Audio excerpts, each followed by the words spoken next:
Give my regards to Broadway. Remember me to Herald Square. Tell all the gang at 42nd Street that I will soon be there. Sing along if you want. Whisper of how I'm yearning to mingle with the old-time throng. Give my regards to old Broadway and tell them I'll be there ere long.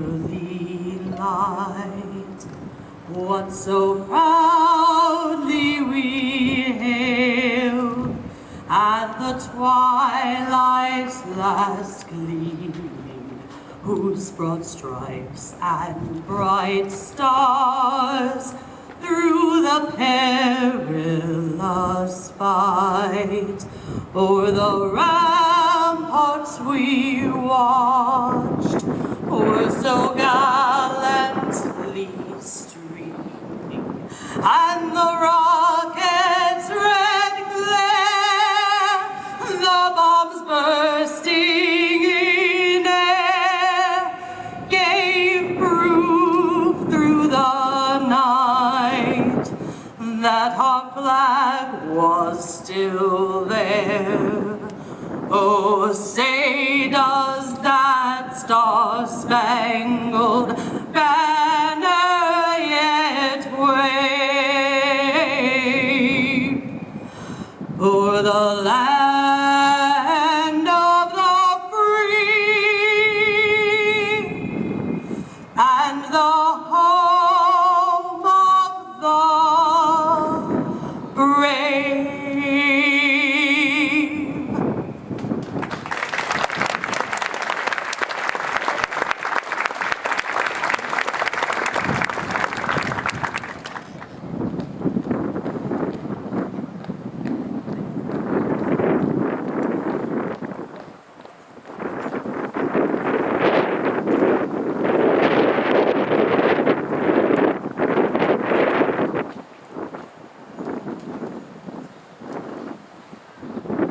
Ladies and gentlemen, please help me applaud United States Marine Corps Air Station Cherry Point Color Guard.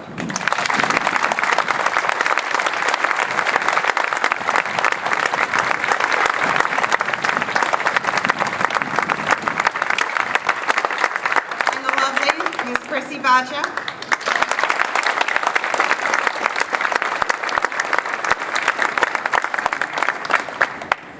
Welcome. Welcome to tonight's commemorative gala opening night for Guys and Dolls in honor of 9/11.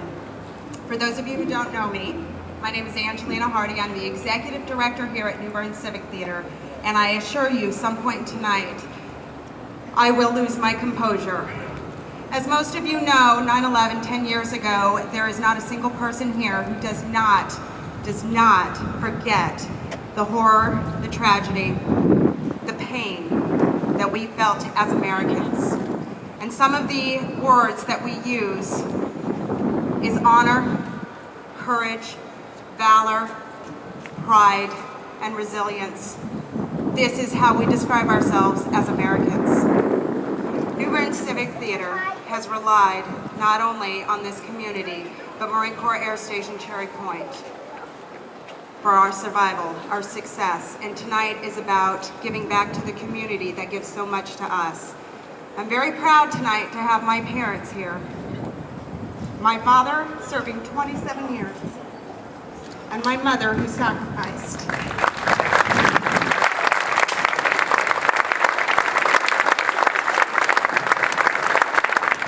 And guided me and encouraged me to be a patriot and allowed me to feel the pride that comes with being an American, to the point where I even joined the Marine Corps.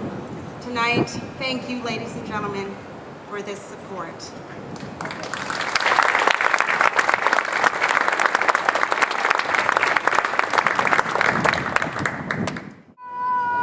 Bern Civic Theatre is so excited, not only for this show, but for all of the people that came out tonight.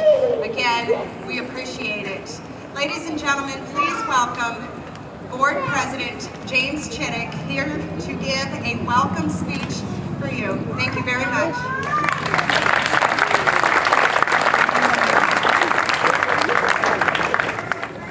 Welcome. What this is about is a commemoration of what happened 10 years ago. And it's just some food for thought for us all to think about at this time, this weekend. Today we stand in a different world than we did 10 years ago. There are children in our midst tonight that do not know the world that we had before. They will never see the New York skyline as it previously was. There are many families in our own area that have sacrificed every day, watching loved ones travel far-flung to far-flung regions to prevent another tragedy like the one we had on 9/11/2001. Those that we lost on that terrible day will be heavy in our hearts as we reach this 10th anniversary on Sunday. But our commemoration today is not about just that loss. It is and must be about the lessons that we learned from the sacrifices made by those people that were killed going about their regular lives, lost to us even as they reached out to help others on that day. There were people who were in their offices preparing for work, men and women readying restaurants, getting their places of business open, travelers on their way to their vacations or business trips. And then there were the responders, the firefighters, the police, and other service people who rushed in as everyone fled to bring what aid and comfort they could on what they may well have known was their final attempt. And on Flight 93, flown into the ground by a band of heroic passengers to prevent further tragedy, the people on Flight 93 did not go gently into that good night. They saw that there was a possibility that the loss of their lives could prevent the loss of so many more. And they took that chance. And in the span of 35 minutes, the people of Flight 93 reached a democratic decision to prevent further loss of life in our nation's capital.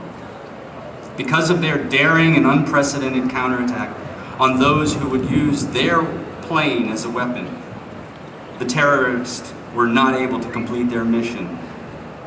Because of their swift and determined actions, the passengers and crew of Flight 93,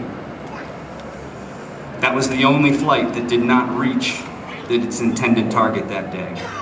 The passengers and crew showed unity, courage, and defiance in the face of severe adversity. We are called as a people of honor to sacrifice as ordinary people, everyday people, like those men and women, mothers and fathers, courageous, selfless, single-minded determination of people. With that, we could approach each hurdle in our lives, however relatively insignificant, with the same stalwart character with which those heroes approached their final moments. Making choices based on what was good and asking, what can I do? How can I help?